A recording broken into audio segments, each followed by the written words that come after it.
What did people do when floods happened in the Middle Ages? It's a question that, at first glance, might seem simple, yet it unlocks a profound understanding of medieval life, resilience, and the sheer unforgiving nature of a world without modern technology. Imagine for a moment a time devoid of sophisticated weather forecasting, emergency services, or even reliable maps. Rivers, the very arteries of medieval Europe, providing transport, powering mills, and sustaining agriculture, were also capricious beasts, capable of unleashing devastation with little to no warning.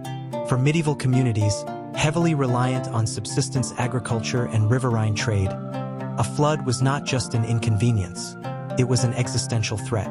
Their understanding of the natural world, while deeply observant, lacked the scientific framework we possess today. Floods were often seen through a spiritual lens, as divine punishment, a test of faith, or simply an act of God beyond human control. This didn't mean they stood idly by, however. Quite the contrary. When the waters began to rise, the first, most immediate, and perhaps most frantic action was seeking higher ground. This wasn't a coordinated government effort. It was a communal scramble driven by instinct and local knowledge. Villagers, often living in close-knit communities, would have a keen awareness of their local topography. They knew which hills were safe, which churches or manor houses stood on elevated ground. Imagine the scene. Families grabbing what little they could, a bag of grain, a valuable tool, perhaps a cherished religious relic, and herding their bewildered livestock towards any available sanctuary. Sheep, goats, chickens, even the ever-present pigs all needed to be moved. This was no easy feat, particularly as paths turned to muddy quagmires and the current grew stronger. There were no designated evacuation centers, no GPS directing them to the nearest dry spot. It was chaotic, desperate, and often heartbreaking. Protecting vital assets ** was another paramount concern. For a medieval peasant, assets were not bank accounts or portfolios. They were their very means of survival. This meant saving seeds for the next planting season, precious hand tools, perhaps a loom or a spinning wheel, and any non-perishable food items. The most valuable commodity, however, was often grain. Granaries, if they weren't already submerged, would be hastily emptied, and their contents transported to wherever dry storage could be found.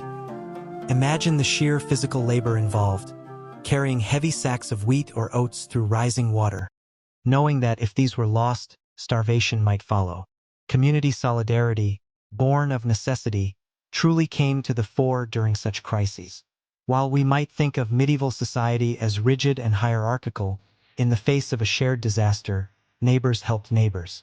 Those with sturdier homes on slightly higher ground might offer shelter to others.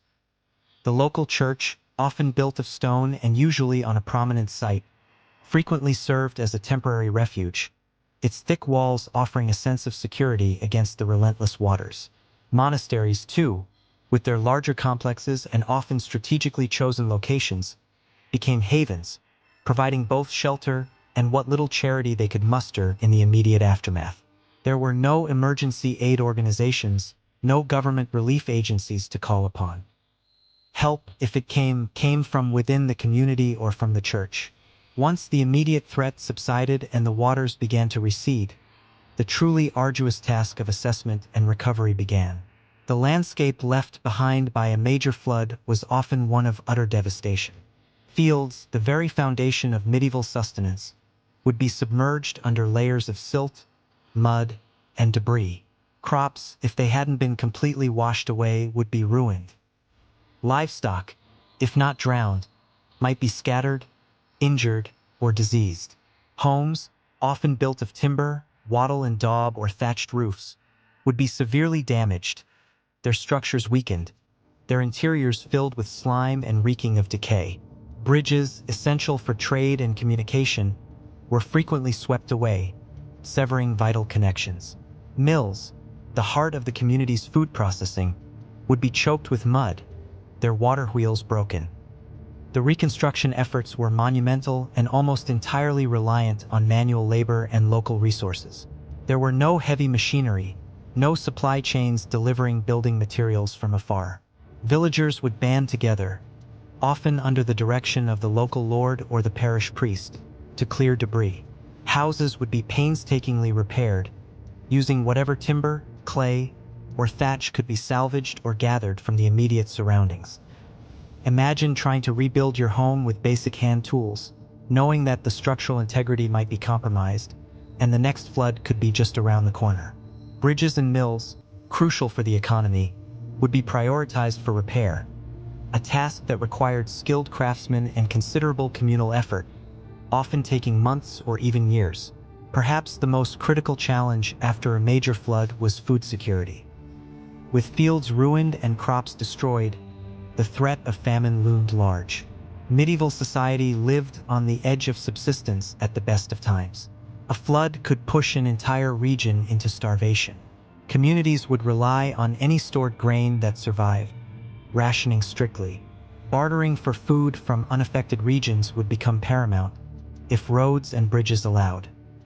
The church often played a role here, dispensing what little charity it had from its own stores or appealing to wealthier benefactors. But even their resources were finite. This period also saw an increased risk of disease.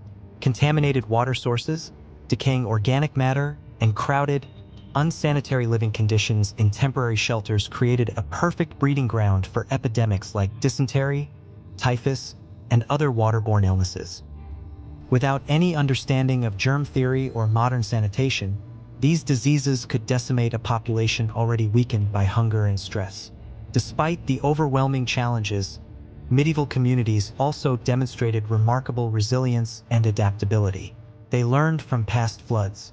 While large-scale flood prevention infrastructure, as we know, it was largely absent, communities did employ some basic measures. Settlements were ideally, though not always practically, located on higher ground. In some regions, particularly the Low Countries, rudimentary dikes and embankments were constructed using earth and timber to protect valuable agricultural land. Mill owners, too, developed systems of sluice gates to control water flow, which could sometimes mitigate minor flooding around their properties. This wasn't sophisticated engineering, but it represented generations of accrued local knowledge and the practical application of available technology. The psychological and spiritual impact of floods cannot be overstated. For many, a flood was a terrifying demonstration of nature's power, often interpreted as divine displeasure. People would engage in fervent prayers, religious processions, and appeals to saints for protection or cessation of the waters. There was a sense of fatalism, an acceptance of their vulnerability to forces beyond their control. Yet, woven into this fatalism was an immense capacity for endurance. They had to rebuild, they had to replant, because their very survival depended on it. There was no alternative. They did not have the option of relocating en masse to a different, less flood-prone region, or relying on distant governmental aid. Their lives, their identities, their ancestors were tied to that land. Compare this to our modern age. When a flood warning goes out today, we receive alerts on our phones. We can consult detailed weather maps, and emergency services are mobilized. We have sandbags, pumps, and the ability to quickly evacuate by car or even helicopter. After the event, we have insurance, federal disaster relief, and organized cleanup efforts. For medieval people, none of this existed. There were no emergency broadcasts, only the rising water levels in the river and the frantic shouts of neighbors. There was no Amazon Prime delivering supplies, no FEMA providing shelter. If a bridge was washed away, it wasn't replaced by a prefabricated structure in a few weeks. It was a multi-year project involving local carpenters and masons, perhaps even the Lord's contribution of timber. In essence, what medieval people did when floods happened was to rely on each other, on their immediate surroundings, and on an extraordinary degree of fortitude. They prayed, they salvaged, they rebuilt, and they learned. Their methods were often rudimentary by modern standards, but their spirit of perseverance was anything but. They understood, in a way we rarely have to, that life was a constant negotiation with the forces of nature, and that resilience was not merely a desirable trait, but a fundamental requirement for survival. Their story is a powerful reminder of human ingenuity and cooperation in the face of overwhelming adversity. If you found this journey back in time compelling, Please do consider giving this video a like and subscribing to the channel for more explorations into the lives of people throughout history. And importantly, let me know in the comments what other historical topics you'd be fascinated to explore next.